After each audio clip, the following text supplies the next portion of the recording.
সম্মানিত দর্শক, 21 টেলিভিশনের নিয়মিত আয়োজন ইফেল 21 রাতে আপনাদের সবাইকে স্বাগত জানাচ্ছি এবং আজ আপনাদের সাথে থাকছি আমি ফেরদৌসী আহমেদ। দর্শক, নিশ্চয়ই আপনারা জেনে থাকবেন যে সম্প্রতি বাংলাদেশ পরিসংখ্যান ব্যুরো একটি রিপোর্ট প্রকাশ করেছে, যা মূলত 2020 সালের জরিপের উপর ভিত্তি করে প্রকাশ করা হয়েছে এবং এই রিপোর্ট অনুযায়ী আমরা যেটা দেখতে পাচ্ছি সেটা হচ্ছে বাংলাদেশের মানুষের গড় আয়ু বৃদ্ধি পেয়েছে। এই গড় আয়ু দাঁড়িয়েছে 72.8। এই 72.8 বছরে উন্নীত হয়েছে, যা গত বছরের তুলনায় বেড়েছে। এবং ধারাবাহিকভাবে যদি আমরা কয়েকটা বছরকে খেয়াল করি যে বাংলাদেশের মানুষের গড় আয়ু বেড়েই যাচ্ছে, সেই সাথে বেড়েছে বাংলাদেশের মানুষের খাবার পানি অর্থাৎ সুপেয় পানির সেই যে সুবিধাভোগীর সংখ্যা, সেটাও বেড়েছে টয়লেট ব্যবহারকারী মানুষের সংখ্যাটাও বেড়েছে। এরকম বিভিন্ন যে সূচকগুলো রয়েছে, সেই সূচকে যদি আমরা ধরি, বাংলাদেশের মানুষের এক ধরনের উন্নতি হয়েছে এবং সেই জায়গাটা থেকে আমরা মূলত আজকে ইভেল 21 রাতে এর ইতিবাচক দিকটা আলোচনা করতে চাই। তার পাশাপাশি আমরা নিশ্চয়ই খুঁজে বের করার চেষ্টা করব এর মাঝখানেও আরও যে কিন্তুগুলো রয়েছে, সেই কিন্তুগুলোর উত্তর খুঁজে নিয়ে সেখান থেকে আরও যেন অগ্রগতির ধারায় বাংলাদেশ সবসময় থাকতে পারে, সেই চেষ্টাটাই মূলত করবে। এবং আজকের যে শিরোনামটি আমরা নির্ধারণ করেছি ইভেল 21 রাতের এই টেবিলের জন্য, সেটি হচ্ছে বাংলাদেশের আর্থসামাজিক অগ্রগতি। এবং এই শিরোনামে যারা আলোচনা করবেন, যাদেরকে পেয়েছি আজকের এই আলোচনায়, তাদের সাথে শুরুতেই আপনাদেরকে পরিচয় করিয়ে দিব। আমাদের মাঝে আজকে উপস্থিত হয়েছেন AKM আশরাফুল হক, প্রকল্প পরিচালক, যুগ্ম পরিচালক, বাংলাদেশ পরিসংখ্যান ব্যুরো। এবং ভার্চুয়ালি আমাদের সাথে আরও যুক্ত রয়েছেন ডক্টর আতিউর রহমান, অর্থনীতিবিদ ও সাবেক গভর্নর, বাংলাদেশ ব্যাংক। এবং আরও যুক্ত রয়েছেন KAM Morshed, senior director, BRAC. আমি তিনজনকেই শুরুতেই স্বাগত জানাচ্ছি ইভেল 21 রাতের আজকের আলোচনায়। এবং স্টুডিওতে উপস্থিত হয়েছেন আশরাফুল হক। আপনাকে দিয়ে আলোচনাটা শুরু করতেই চাচ্ছি।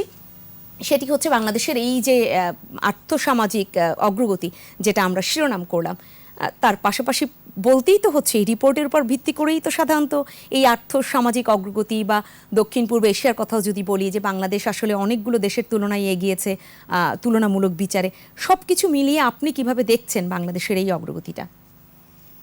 অ্যাকচুয়ালি বলতে গেলে আমি প্রথমেই ফেরদৌসী আপনাকে আমার বাংলাদেশ পরিসংখ্যান ব্যুরোর পক্ষ থেকে ধন্যবাদ দিচ্ছি এবং আমার পরম শ্রদ্ধ ডক্টর আতিউর রহমান স্যারকেও ধন্যবাদ জানাচ্ছি। স্যার আমাদের এই আজকের আলোচনায় ভার্চুয়ালি অংশ নিয়েছেন এবং এর পাশাপাশি ব্র্যাকের জনাব মোর্শেদ, উনিও রয়েছেন, ওনাকেও আমি ধন্যবাদ দিচ্ছি। আমরা বাংলাদেশ পরিসংখ্যান ব্যুরো প্রতিনিয়ত বিভিন্ন জরিপ পরিচালনা করে থাকি এবং যে জরিপের তথ্য দিয়ে আমরা পরিমাপ করতে পারি যে দেশের অগ্রগতিটা কোন পর্যায়ে।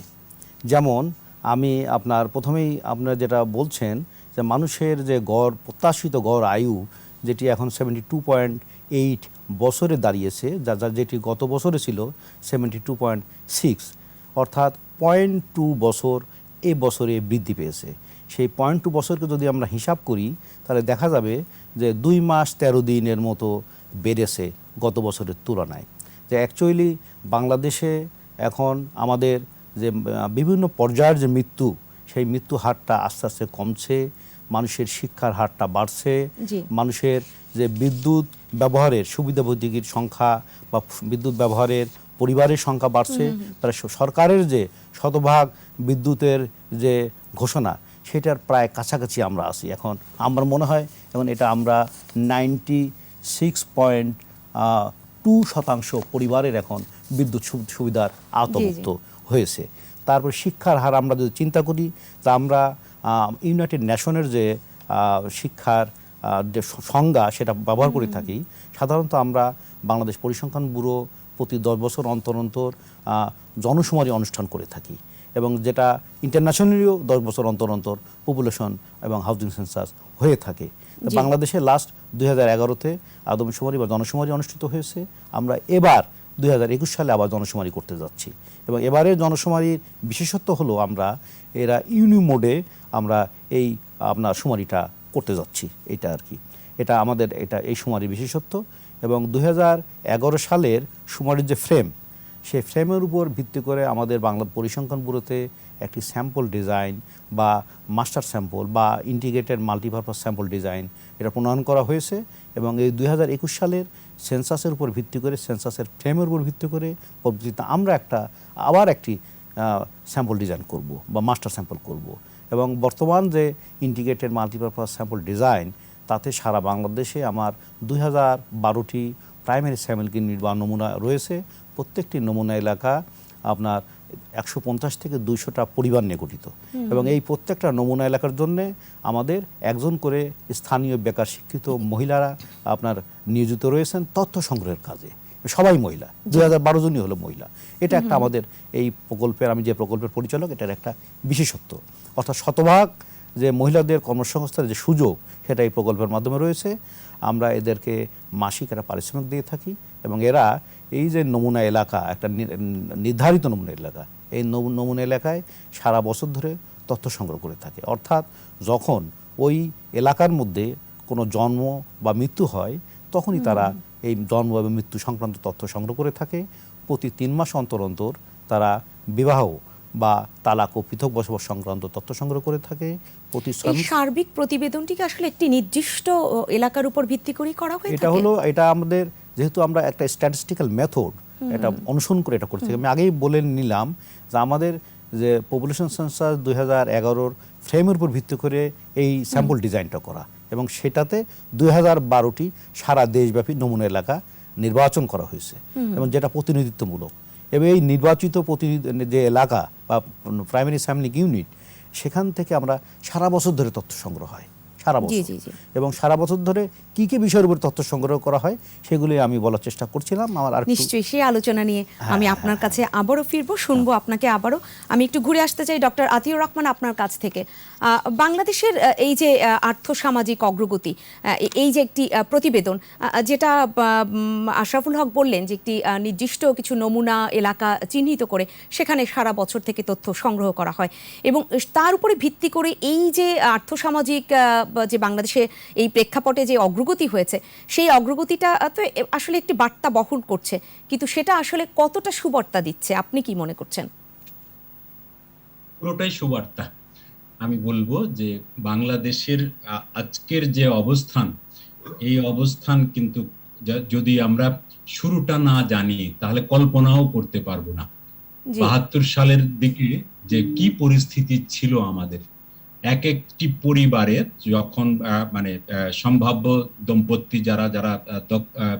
যারা সম্ভাব্য মা হবেন, সেরকম দম্পতির সন্তান সংখ্যা ছিল 6 জনের মতো।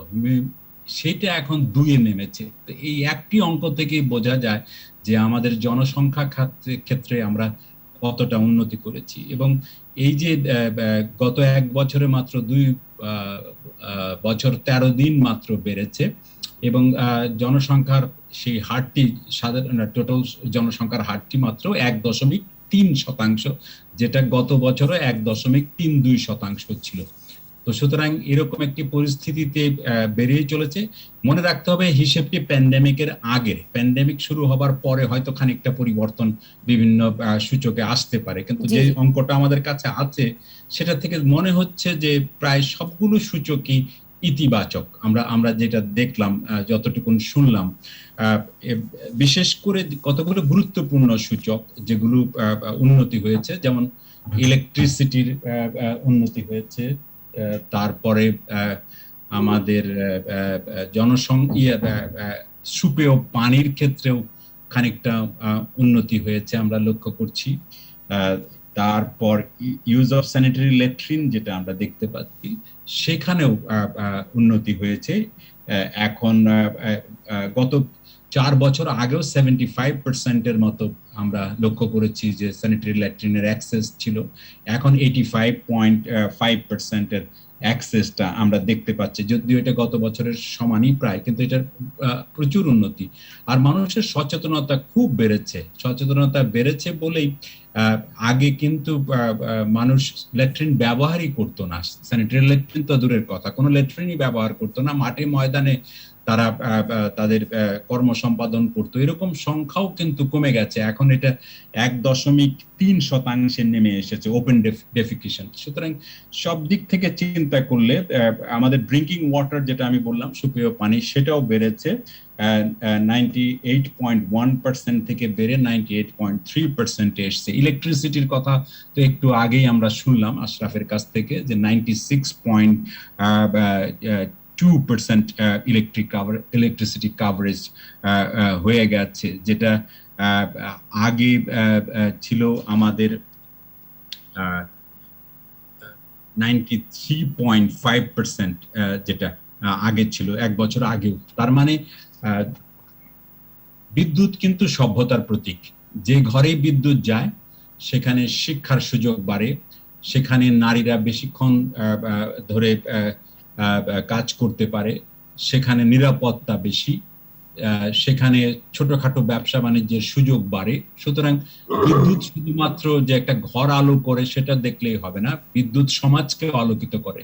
তো সুতরাং সেই জায়গাটাতে আমরা লক্ষ্য করছি। একটি জিনিস খেয়াল করলাম, যেটি আমার মনে হয় যে সরকারকে একটু খেয়াল করতে হবে এই বিদ্যুতের ক্ষেত্রে, যে সোলার এনার্জির যে দিকে যে অ্যাক্সেস সেটা খানিকটা কমে গেছে, সামান্য কমেছে, কিন্তু একটু কমেছে। এটা হতে পারে যে গ্রিড থেকে যে বিদ্যুৎ পাচ্ছে সেই বিদ্যুতের দাম আর সোলার এনার্জির যে বিদ্যুৎ, এই দামের মধ্যে পার্থক্য আছে। সুতরাং আমাদের আগামী দিনে আমাদের গতকালকেও আমাদের বিদ্যুৎ প্রতিমন্ত্রী বলেছেন যে এই 2030 সাল নাগাদ 10% রিনিউয়েবল এনার্জিতে যাবেন এবং 40 নাগাদ 20% রিনিউয়েবল এনার্জিতে যাবেন। সেই যদি হয় তাহলে আমাদের এই সোলার এনার্জি, উইন্ড এনার্জি এগুলোর জন্য বিনিয়োগ আমাদের আরো বাড়াতে হবে। এবং কয়লা থেকে সরে আসবার যে সিদ্ধান্ত সরকার সম্প্রতি নিয়েছে সেটিও একটি খুব ইতিবাচক সিদ্ধান্ত। একটা বড় অঙ্ক, বড় কয়েকটি পাওয়ার প্ল্যান্টকে তারা বন্ধ করে দিয়েছেন এবং তারা সেখানে এলএনজি দিয়ে চালাবেন। আমি মনে করি যে এটি একটি খুব ভালো সিদ্ধান্ত,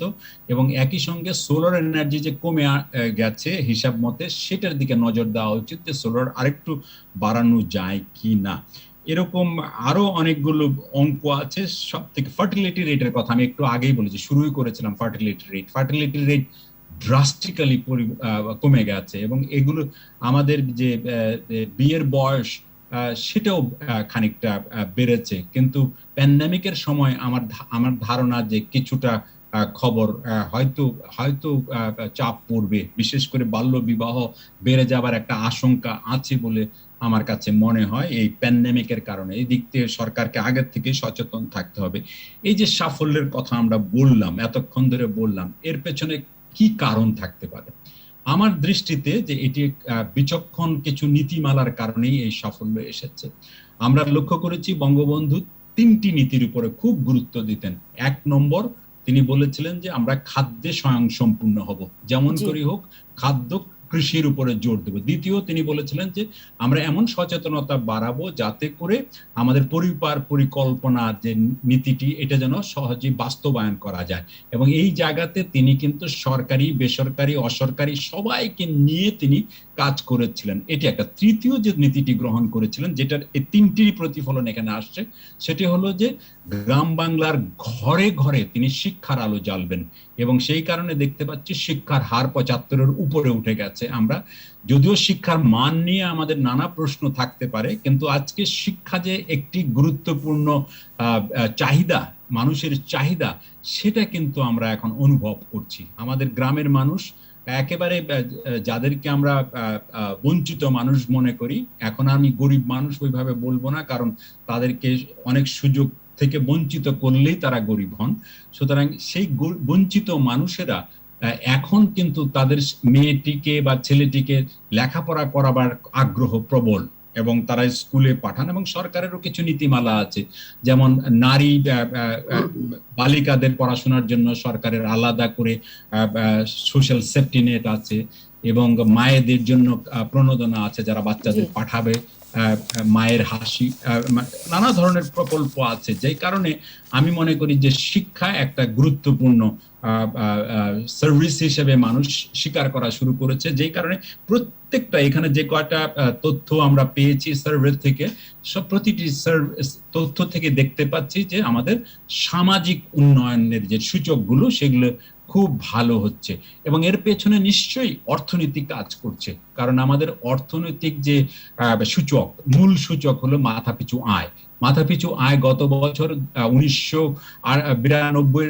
ডলারের মতো ছিল, এই বছর কিন্তু $2200 উঠে গেছে। তার মানে মাথাপিছু আয় নিয়মিতই বাড়ছে। এখন আপনি প্রশ্ন করতে পারেন যে মাথাপিছু আয় তো বড় লোকদের সাথে গরিবদের আয় যোগ করে ভাগ করে তৈরি করা হয়, কিন্তু তারপরেও যদি নিয়মিতভাবে সেই পার ক্যাপিটা ইনকামটা বাড়তে থাকে এবং মাথাপিছু আয়টা যদি বাড়তে থাকে, তাহলে কিন্তু সমাজে তার একটা প্রভাব পড়ে এবং তার প্রভাব খানিকটা আমরা দেখতে পাচ্ছি। আপনি খেয়াল করুন, যদি আয়ের যে বৈষম্য সেটা যদি খুব বড় আকারে না বেড়ে থাকে, তাহলে কিন্তু এই যে প্রবৃদ্ধিটা হলো, মাথাপিছু আয় যে বাড়লো, জি তার কিন্তু একটা বড় অংশ সাধারণ মানুষের জীবনের উপরে তার প্রভাব পড়বে। সুতরাং আমার কাছে মনে হয়েছে যে আজকে যে তথ্যগুলো আমরা সামাজিক উন্নয়নের তথ্যগুলো যেটা পেলাম, সেই তথ্যগুলো বেশ এনকারেজিং। আমাদের একটা যে কম আয়ের দেশ হলেও আমরা যে সামাজিক উন্নয়নের দিকে নজর দিচ্ছি, সেটা একটা খুব ভালো লক্ষণ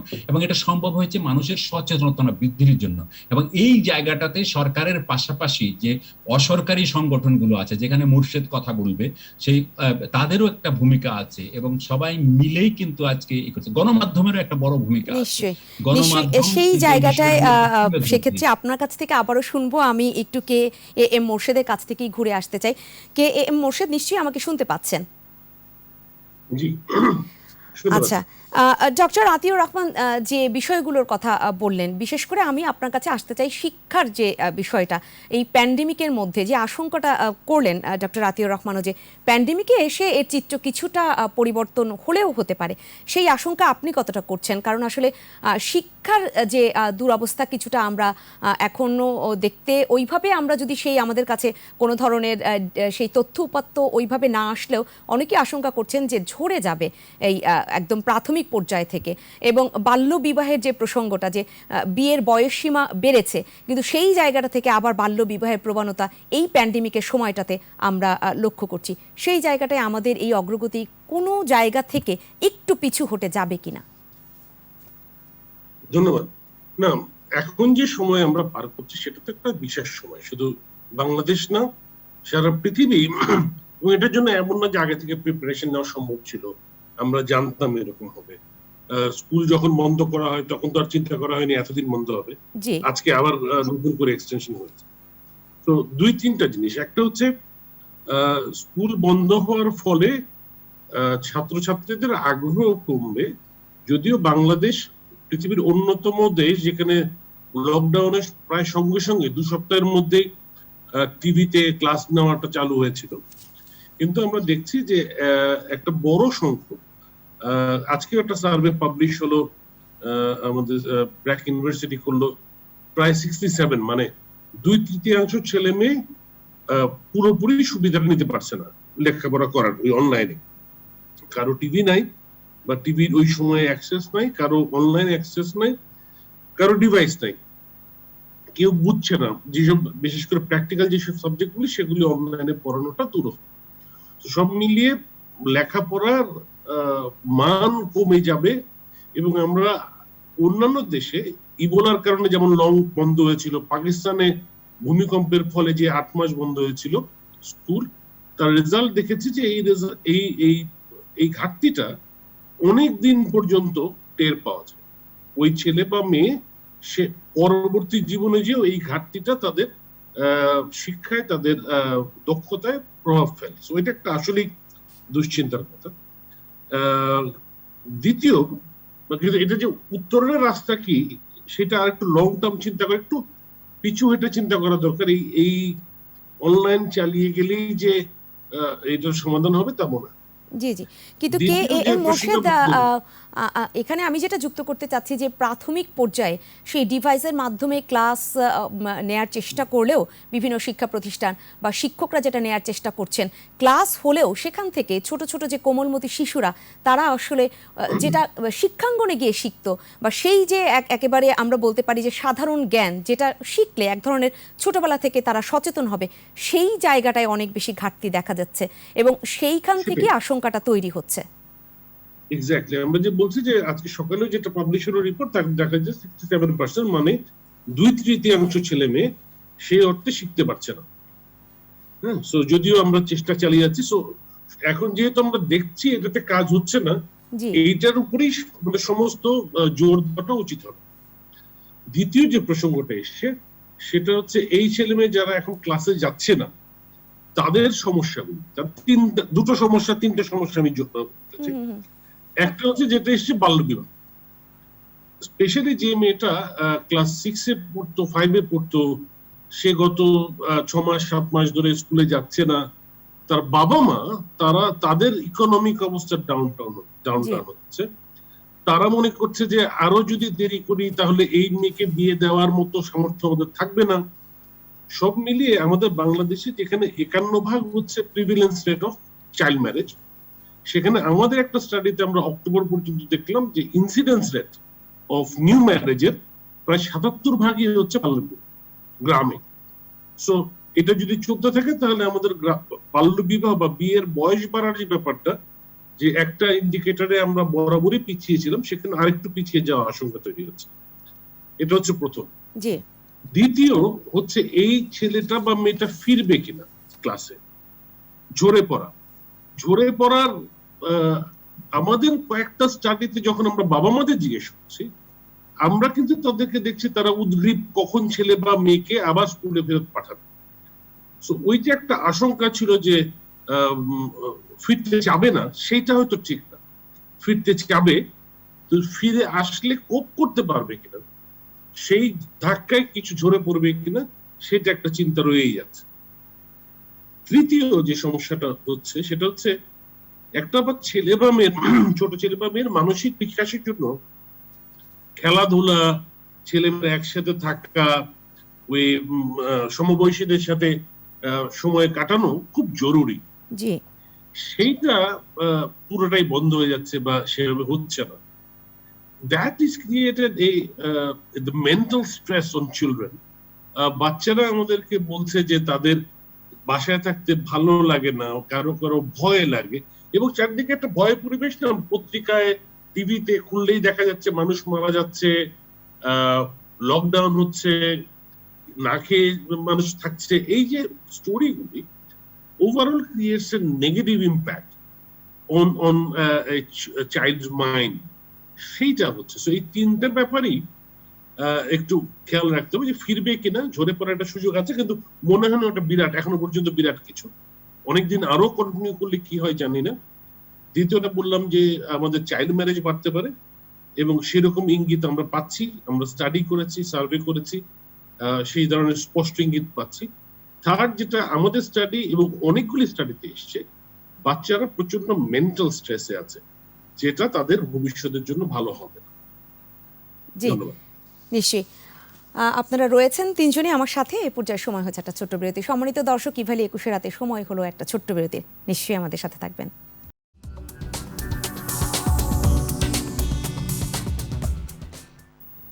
সম্মানিত দর্শক, ইভেল 21 রাতে আবারও স্বাগত জানাচ্ছি। আজকে আমরা আলোচনা করছি বাংলাদেশের আর্থসামাজিক অগ্রগতি এই শিরোনামে।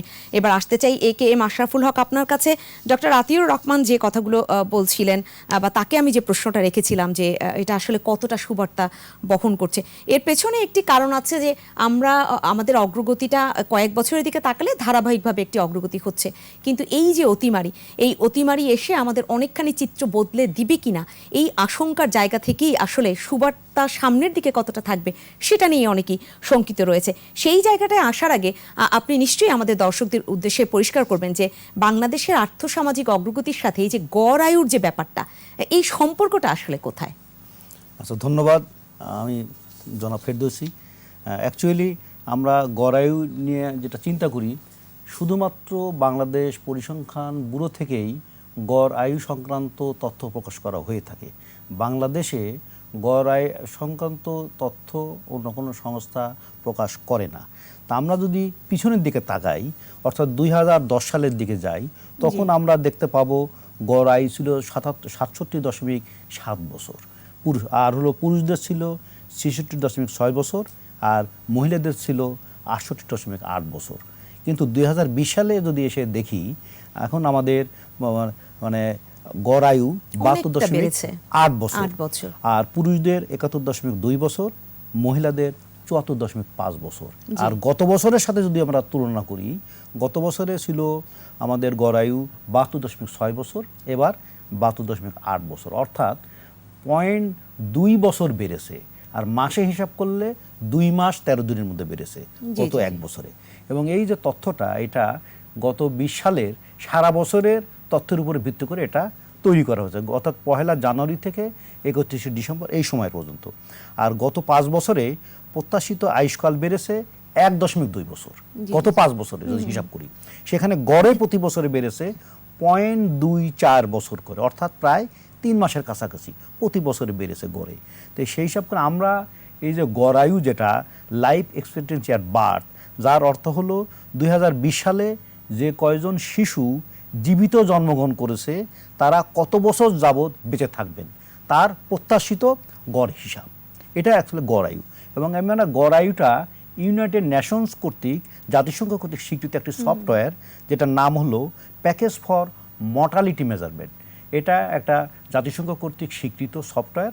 সেইখানে আমরা কি করি, আমরা এখানে এজ গ্রুপ অনুযায়ী এজ স্পেসিফিক ডেথ রেট এটা দিলে আমরা এই সফটওয়্যারের মাধ্যমে প্রত্যাশিত গড় আয়ুষ্কালটা আমরা পেয়ে যাই। অর্থাৎ আজকে যে শিশুর জন্ম 0 বছর, তার বাঁচার প্রবণতা কত বছর, এটা আমরা ওই সফটওয়্যারের মাধ্যমেই এজ স্পেসিফিক ডেথ রেট দিয়ে এটা আমরা পেয়ে যাই। আর এই গড় আয়ু বাড়ার যে কারণ হিসেবে যদি আপনি আমাকে বলেন, তাহলে আমাদের ডক্টর আতিউর রহমান স্যারও কিন্তু বলেছেন যে আমাদের বিভিন্ন পর্যায়ের যে মৃত্যু হার, এখন আমরা এই 2020 সালেও দেখেছি, যেমন 1 মাসের কম বয়সী শিশু মৃত্যু হার, যেটাকে আমরা বলি নিওন্যাটাল মর্টালিটি রেট, 1 থেকে 11 মাস বয়সী শিশু যে মৃত্যু, এটাকে বলি পোস্ট নিওন্যাটাল মর্টালিটি রেট। 1 বছরের নিচে যে শিশু মৃত্যু হার, এটাকে বলি ইনফ্যান্ট মর্টালিটি রেট। তারপরে চাইল্ড মর্টালিটি রেট হলো 1 থেকে 4 বছর, আন্ডার 5 মর্টালিটি রেট হলো 5 বছরের নিচে। এই যে মৃত্যু হারগুলা, এগুলো কিন্তু আস্তে আস্তে কমে আসছে। এর পাশাপাশি এখন সরকারের যে বিভিন্ন স্বাস্থ্য ব্যবস্থা, বিশেষ করে উপজেলা ইউনিয়নে এখন আপনার যে হেলথ ফ্যাসিলিটি, এটা কিন্তু বেড়েছে।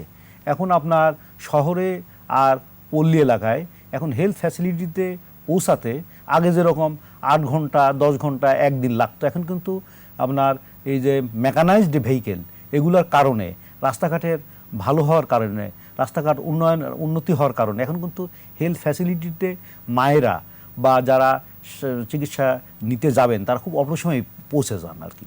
কাজে সেই হিসেবে দেখা যায় যে মাতৃমৃত্যু হারও এখন আস্তে আস্তে কমে এসছে। এবং আমাদের যে সাস্টেইনেবল ডেভেলপমেন্ট গোল, এটা অন্যতম একটি টার্গেট, লক্ষ্য হলো মাতৃমৃত্যু হার কমানো। এখন মাতৃমৃত্যু হার আমাদের এবছরে 1.63 এটা পার 1000, আপনার 1000-এর মধ্যে আর কি, আমরা মহিলা যদি হিসাব করি এটা। কাজে এখন দেখা যাচ্ছে যে, এবং আমরা এই প্যান্ডেমিক মধ্যেও দেখেছি, কোভিড-19 প্যান্ডেমিকের মধ্যে দেখেছি যে এই যে মায়েরা, শিশুরা, এই মৃত্যুর হারটা একটু কম। আর আমরা আমাদের কালকে যে রিপোর্টটা প্রকাশ করলাম, সেখানে মহাপরিচালক স্বাস্থ্য অধিদপ্তর উপস্থিত ছিলেন এবং উনিও ওনার বক্তব্য আমরা শুনেছি যে যারা মারা যাচ্ছেন এখন, দেখা যাচ্ছে যে কোভিড তাদেরকেই সহজে ধরে ফেলেছে, যাদের বিভিন্নভাবে হার্ট ডিজিজ, তারপরে ক্যান্সার, ডায়াবেটিস, তারপরে আপনার কিডনি রোগ, বাইপাস করা আছে, রিং পরানো আছে, অ্যাজমা আছে, তারপরে আপনার নিউমোনিয়া আছে। নিউমোনিয়া কিন্তু এটা আমরা যদি WHO এর গাইডলাইন অনুযায়ী দেখি যে কোভিড যে রোগে মারে, কোভিড তো কোনো রোগ না, এটা কতগুলো সিমটম যদি একসাথে অ্যাটাক করে তাহলে দেখা যায় কোভিডে ওই আক্রান্ত হবে, মারা যায়। তো এটাকে আমরা নিউমোনিয়ার মধ্যে আসলে দেখি যে নিউমোনিয়াতেই মারা যাচ্ছে যারা কোভিডে মারা যায়, এটা আর কি। অর্থাৎ অনেকগুলো সিমটম একত্রে যদি তাকে অ্যাটাক করে, তখন আমরা ধরে নেই উপসর্গ একসাথে অ্যাটাক করলে যে কোভিড আক্রান্ত হয়েছে এবং মারা যায়। এবং আমরাও কিন্তু গত আপনার এই মার্চ থেকে গত বছরের ডিসেম্বর পর্যন্ত একটা ডেথ ওভারভিউ অফ ডেথ, এটা অর্থাৎ 19 সালের মার্চ থেকে আপনার ডিসেম্বর পর্যন্ত, 20 সালের মার্চ থেকে ডিসেম্বর পর্যন্ত এই ডেথগুলো আমরা কম্পেয়ার করে দেখেছি যে আমাদের কোভিডে কতজন মারা গেছে।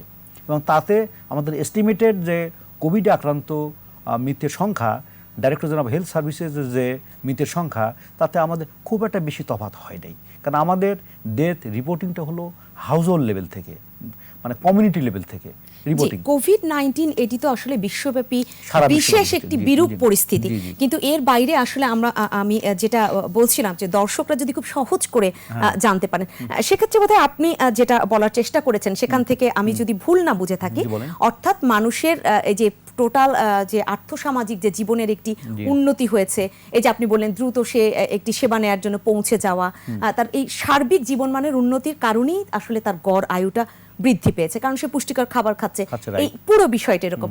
সময় থাকলে নিশ্চয়ই আপনার কাছে আসবো। এই জায়গাটা থেকে আসতে চাই ডক্টর আতিউর রহমান আপনার কাছে।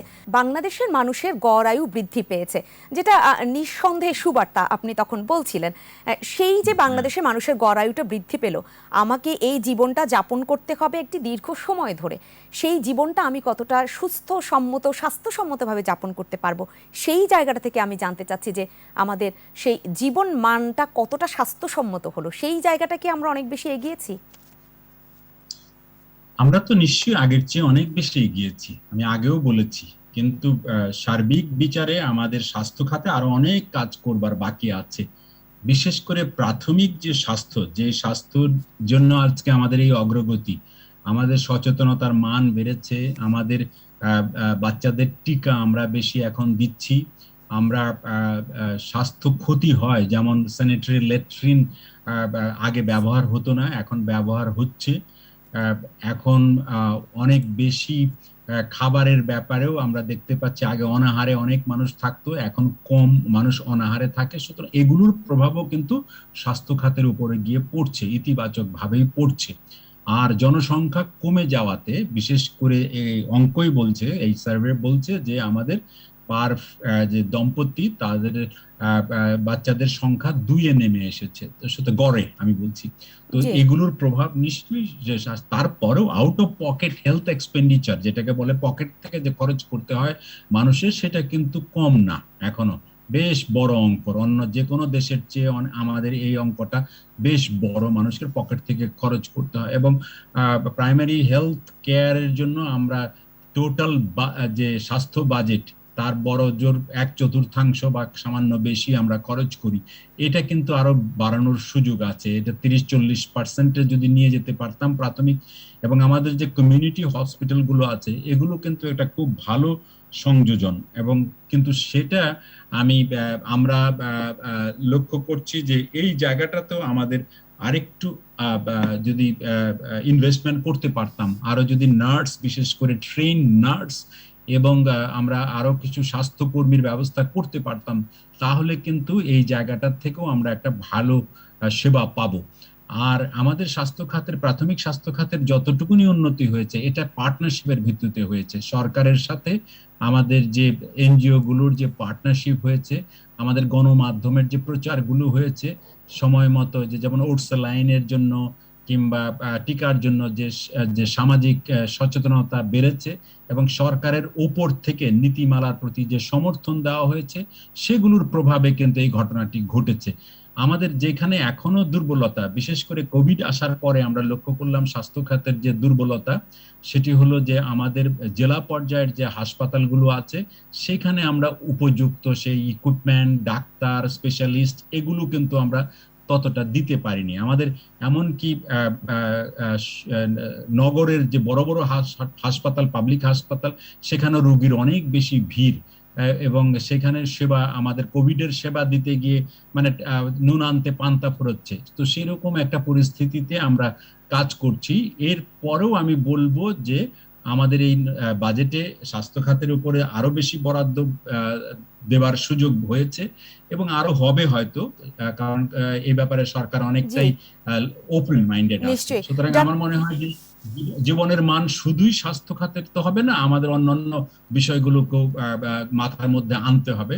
এবং আশা করি যে পরের বার আমি আরেকটু ব্যাখ্যা করতে পারবো হয়তো। জি ডক্টর আতিউর রহমান, এই সাথেই আপনাকে আমি একটি সম্পূরক প্রশ্ন এখানে রাখতেই চাচ্ছি, সেটি হচ্ছে যে বাংলাদেশের মানুষের গড় আয়ু বৃদ্ধি পাচ্ছে।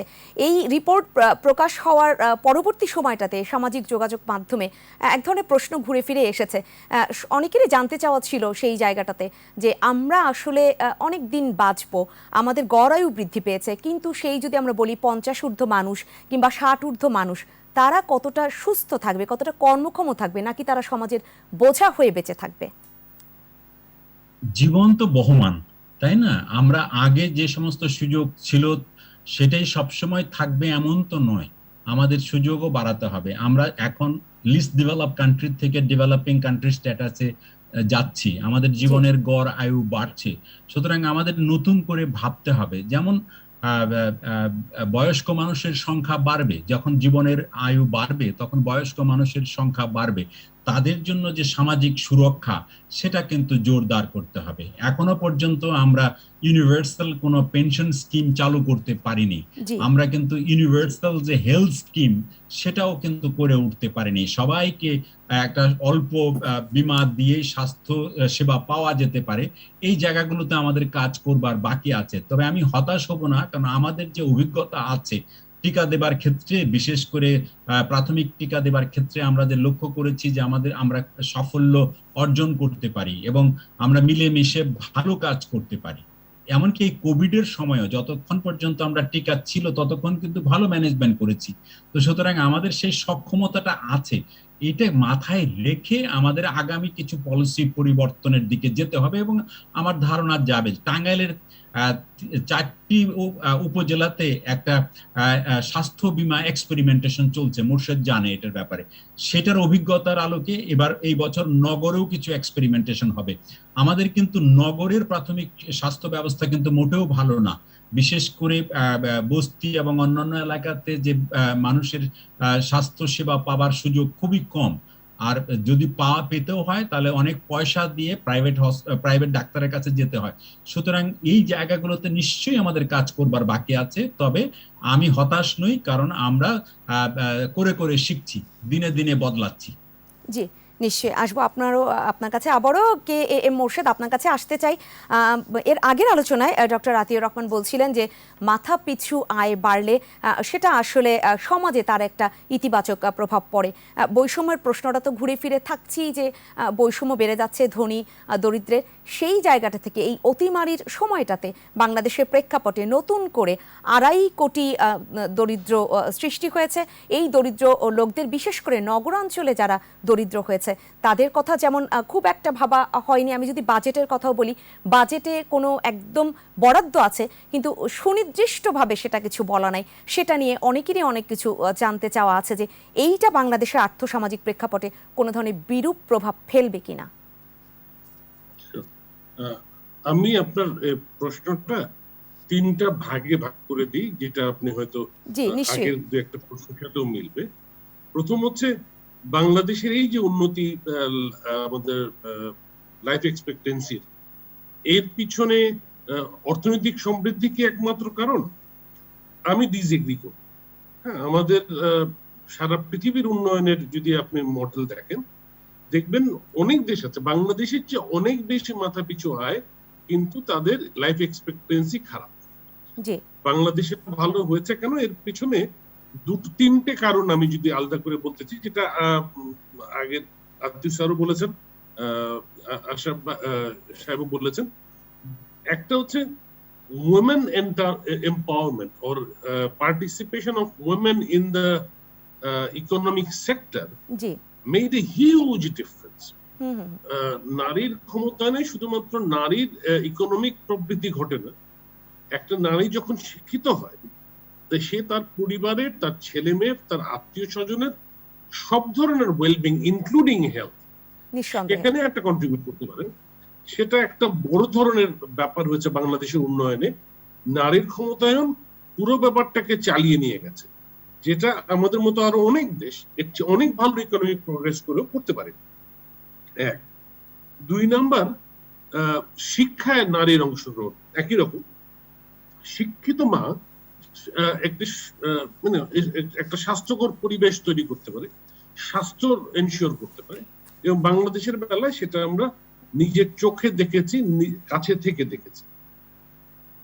এর বাইরে আরো একটা বড় জিনিসের কথা, যেটা আতিউর রহমান স্যারও বলেছেন, বাংলাদেশের যে ইনোভেটিভ নেচার। দেখেন, আমরা প্রথমে যখন আমাদের সবচেয়ে বড় মারাত্মক ব্যাধি ছিল হচ্ছে ডায়রিয়া, আমরা টিভি অ্যাডভার্টাইজমেন্ট বলেন, ব্র্যাক বা ব্র্যাকের মতো কেয়ারও ছিল, তখন আমরা বাড়ি বাড়ি যে লোকজনকে শেখালাম কি করে খাওয়ার স্যালাইন বানাতে হয়, সেই এই প্রোগ্রেসে, এই প্রক্রিয়ায় আমরা কিন্তু মানুষকে শুধুমাত্র ডায়রিয়া থেকে মুক্ত করতে পারিনি, তাদেরকে অ্যাওয়্যার করতে পেরেছি যে হ্যাঁ, জীবাণু বলে কিছু একটা আছে যেটা মানুষকে অসুস্থ করে তোলে। জি সো প্রাইমারি হেলথের এই যে অ্যাওয়ারনেস ক্যাম্পেইন, সবাইকে নিয়ে উদ্বুদ্ধ করে, সবাইকে নিয়ে একটা অসুখের বিরুদ্ধে কমিউনিটিকে ইনভলভ করার যে অভিজ্ঞতা বাংলাদেশের হয়েছিল সেই 80-র দিকের এই সময় থেকে, that played a huge role. এই তিনটাই আমার কাছে মনে হয় ইকোনমিক ইয়ের বাইরেও, প্রোগ্রেসের বাইরেও, এই তিনটা ক্ষেত্রেই বাংলাদেশের এই innovative nature of Bangladesh and Bangladesh government এবং NGO, women empowerment and education all played a very important role in increasing this lifespan and so on. পরের যে প্রশ্নটা এসছে, আপনি বলছিলেন যে চ্যালেঞ্জেস, দেখেন, you're right, having a long life is definitely important, but having a productive life is also important, critically important. আমরা WHO এর হিসাবে দেখছি যে আমাদের যেখানে গত বছর ছিল 72.4 আর এবার 72.6 ইয়ার্স প্রোগ্রেস, 2017 সালের হিসাবে WHO বলছে যে আমাদের healthy lifespan is 63 years. That's the average according to WHO, and I'm sure data goes from BBS. আমাদের 76 ইয়ার্স বাঁচলেও আমাদের WHO এর হিসাবে বলছে যে আমরা 63 বছর পর্যন্ত আমাদের অন এন এভারেজ আমরা সুস্থ জীবন যাপন করি। সো এই যে বাকি সময়টা বাড়াবার জন্য আমাদের আসলে we need to invest in geriatric care and palliative care. Bangladesh যদিও আমরা এখনো ইয়াং একটা জাতি, আমাদের এভারেজ বয়স অনেক কম, কিন্তু দ্রুতই আগামী 20-25 বছরের মধ্যে আমাদের অনেকেই পৌর হবেন, বৃদ্ধ হবেন। তাদের সেবার জন্য, তাদের জন্য স্পেসিফিক হেলথ কেয়ারের এখনো মনে হয় আমাদের প্রচুর কিছু করবার আছে। এক, 2 নাম্বার হচ্ছে মেন্টাল হেলথ, সামথিং যেটা নিয়ে আমরা আসলে খুব বেশি কথা বলি না। আমি সুস্থ রইলাম, কিন্তু if I am under stress, আমি যদি প্রত্যেকদিন আমি ঘুমোতে যাওয়ার সময় ঘুমোতে না পারি, আমার যদি সারাক্ষণ স্ট্রেসে থাকে, আমাদের ওই লাইফ স্প্যানের ব্যাপারটা তো আমরা ক্রস করেছি, সম্মিলিতভাবে সরকারি নীতি এবং উদ্যোগে হয়েছে। নেক্সট কি, পরেরটা হচ্ছে মেন্টাল হেলথটা খুব ইম্পর্টেন্ট, যেটা এখন অ্যাভয়েড করার আর সময় নেই। থার্ড যেটা আসছে সেটা হচ্ছে আমাদের এই কিউরেটিভ হেলথের বাইরে পাবলিক হেলথ সিস্টেম বাংলাদেশের, এখানে আরো উন্নতি করবার সুযোগ আছে। আমাদের এখনো দেখেন হেলথ সিস্টেমটা হচ্ছে হসপিটাল ভিত্তিক।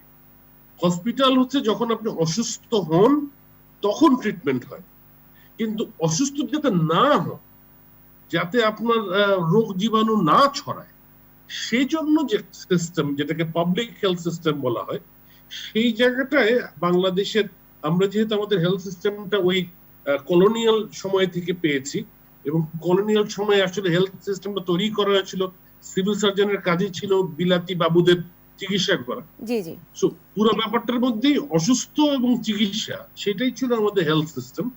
হেলথ সিস্টেমে কিউরেটিভ, আগে প্রিভেন্টিভ এবং অ্যাওয়ারনেস এবং creating a environment so that people can live a healthy life, এই ব্যাপারটা গুরুত্ব দেবার সময় এসেছে। আলোচনার শেষ পর্যায়ে রয়েছে, আমি আপনার কাছে আবার আসবো, ঘুরে আসতে চাই আপনাদের তিনজনের কাছে, আমার যে সংক্ষিপ্ত সময় রয়েছে সেইটুকুর মধ্যে। আশরাফুল হক, আপনার কাছে আসবো। আরও যে আমি যেটা বলছিলাম যে সামাজিক যোগাযোগ মাধ্যমে রিপোর্ট প্রকাশের পরে নানান ধরনের মন্তব্য তো ছিলই, সেই ছোট ছোট মন্তব্যগুলো নিয়েই এখন আমি আসতে চাই আপনাদের কাছে। ভেজাল খাবার, এই কথাটা খুব বেশি ছিল যে ভেজাল খাবার খেয়ে, ফরমালিনযুক্ত খাবার খেয়ে এই বাংলাদেশের মানুষ দীর্ঘ বছর বেঁচে থাকবে, সেটা নিয়ে বিরূপ মন্তব্য তো ছিলই। সেই জায়গাটায় কি বলবেন? মানে অ্যাকচুয়ালি এখন আমি মনে করি যে মানুষের মধ্যে সচেতনতা আপনার বেড়েছে, যে এখন মানুষের খাদ্যাভ্যাসের যে বিষয়টা, এটা কিন্তু চেঞ্জ হয়েছে। এটা আর কি আপনি খেয়াল করেছেন যে গড়ায়ু, আপনি খেয়াল করেছেন কিনা জানি না, যে পুরুষদের চাইতে মানে মেয়েরা যে বেশি বাঁচে, এটা খেয়াল করছেন কিনা জানি না। এর কারণ মেয়েরা বেশি বাঁচে, আপনার ইন্টারন্যাশনালি ট্রেন্ড হলো এটা, যে মেয়েরা বেশি বাঁচে, ছেলেরা কম বাঁচে। এর কারণ মেয়েরা হলো আপনার তারা হলো বায়োলজিক্যালি সাউন্ড, এক নাম্বার। 2 নম্বর হলো তাদের হাইপার টেনশন, হার্ট ডিজিজ, এই ধরনের যে রোগগুলো এগুলো কিন্তু কম হয়, এটা আর কি। এখন মায়েরা পুষ্টিতে আগের মতো কিন্তু অপুষ্টিতে ভোগে না। এখন মায়েরা কিন্তু মোটামুটি আপনার খাবারের দিকে সচেতন। আমাদের নারীদের সেই ক্রোমোজোমের ব্যাপারটাও তো দায়ী করা হয় যে সেই কারণে স্যার কিন্তু বলেছে যে এখন যে ফ্যামিলি সাইজ, আমি আলোচনার শেষ পর্যায়ে রয়েছে। আমার জানতে চাওয়ার জায়গা যেটা ছিল সেটা হচ্ছে যে মানুষ সচেতন হয়েছে, মানুষ সচেতনভাবে খাবার গ্রহণ করছে, কোনটা পুষ্টিকর খাবার সেটা সে বেছে নিয়ে খাচ্ছে, কিন্তু যারা অসাধু ব্যবসায়ী রয়েছে তারা আমার অজান্তেই আমাকে বিষ খাইয়ে দিচ্ছে। সেই জায়গাটায় বাংলাদেশকে আর কতটা ভাবতে হবে? এটা অ্যাকচুয়ালি আপনার সচেতনতার বিষয়। এটা যারা এই প্রক্রিয়ার সাথে সম্পৃক্ত, এখন আমাদের সবারই উচিত এদেরকে এই প্রক্রিয়া থেকে বিরত রাখা, এবং আপনার এই বিষয়টা মিডিয়া এবং অন্যান্য যে প্রচার মাধ্যম আছে সেগুলাতেও এটা প্রচারে আসা উচিত, আরো বেশি প্রচারে আসা। অসংখ্য ধন্যবাদ আশরাফুল হক আপনাকে। আসতে চাই ডক্টর আতিউর রহমান আপনার কাছে।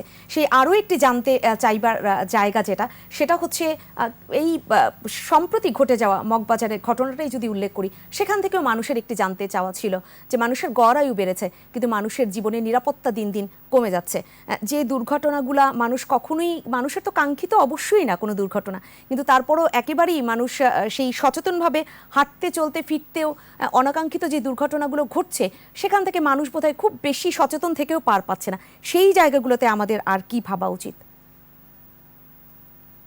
এগুলো তো আমাদের সব সময় মনিটর করতে হবে। কোনো একটা সার্ভিস যখনই আমরা দিচ্ছি কাউকে, সরকারের পক্ষ থেকেই হোক, আমাদের প্রাইভেট সেক্টরের পক্ষ থেকেই হোক, সেই সার্ভিসটা মানুষের কতটা কাজে লাগছে, তারা সময় মতো সেটা মেনটেনেন্স করছে কিনা। যারা গ্যাস দিয়েছেন মনে করেন, সেই গ্যাস সার্ভিসের একটা ফলো আপ সার্ভিস থাকা উচিত, যে আপনার গ্যাসের যে সার্ভিসটা সেটা ঠিক মতো হচ্ছে কিনা, আপনার চুলা ঠিক মতো জ্বলছে কিনা, আপনি যে পানির ট্যাঙ্কি এটা কতদিন পর পর আপনি পরিষ্কার করছেন, এই জিনিসগুলো একটা মনিটর করবার দরকার আছে। এটা আমাদের গভর্নেন্স সিস্টেমের মধ্যে সেই মনিটরিং এর বিষয়টার উপরে কিন্তু আমরা জোর খুব কম দিই, এবং একটা সার্ভিস দিয়েই মনে করলাম যে আমি এটা দিয়ে দিলাম, এটা আসলে তো না। আর মানুষেরও সচেতন হতে হবে যে যারা যেই বাড়িতে এই অ্যাক্সিডেন্টটা ঘটলো তাদেরও তো একটা সচেতনতা হবে যে তাদের যে সমস্ত ইনফ্রাস্ট্রাকচার সেটা কতটা ঠিকঠাক আছে সেটাও তাদের দেখার দরকার। এবং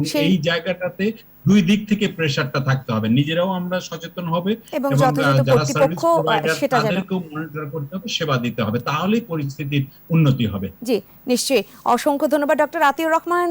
কে এম মোর্শেদ আপনার কাছে আসতে চাই, একেবারেই শেষ পর্যায়ে রয়েছি। আপনার কাছে যেটা জানতে চাওয়া সেটা আপনি উল্লেখ করেছিলেন যে সেই মানসিক স্বাস্থ্য, সেই জায়গা থেকে সামাজিক যোগাযোগ মাধ্যমে অসংখ্য মন্তব্য ছিল যে আমরা বেশি বছর বাঁচবো কিন্তু প্রতি মুহূর্তেই তো আমরা ভয়ে মরে যাব, যে কি হচ্ছে, কোথায় বসে আছি, কোনো বিস্ফোরকের উপরে বসে আছি কিনা, রাতে ঠিকমতো ঘুমাতে পারবো কিনা, নাকি রাতেই আমি কোনো বিস্ফোরণে উড়ে যাব। সেই জায়গাটায় মানসিক স্বাস্থ্য আসলে কিভাবে এই শঙ্কামুক্ত করে বাড়ানো যায়?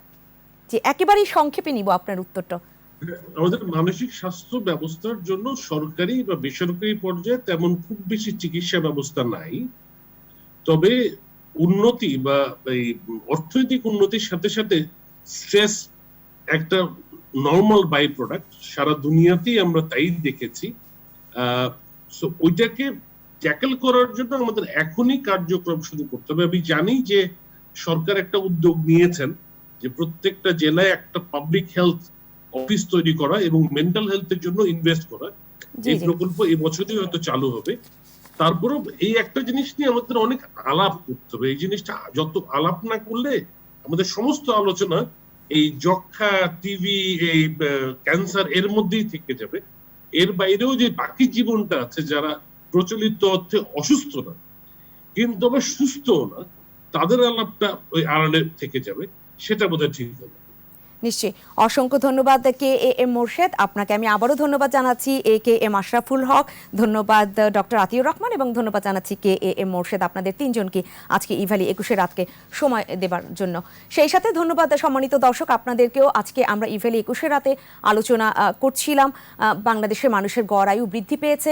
গড় আয়ু বৃদ্ধি পেয়েছে কারণ বাংলাদেশের মানুষের জীবন মানের যে দিকটা, সেই দিকটার অগ্রগতি হয়েছে। বাংলাদেশের আর্থসামাজিক যে অগ্রগতি সেটা নিঃসন্দেহে হয়েছে। সেই ইতিবাচক দিকটা আমি শুরুতেই যেটা বলার চেষ্টা করেছি, যেমন আমরা আলোচনা করেছি, এই ধারাবাহিকতা আমাদের যে এই অগ্রগতি সেটা ধরে রাখবার জন্য সামনের সময়টা তো আমরা যেন আরও বেশি এগিয়ে যেতে পারি, এবং যেই জায়গাগুলোতে একদম আমাদেরও সচেতন থাকা দরকার আমরা নিশ্চয়ই সচেতন থাকব। এই ইতিবাচক প্রত্যাশা নিয়ে আজকে শেষ করতে যাচ্ছি ইভেলি 21 রাত। সবাই ভালো থাকবেন, শুভরাত্রি।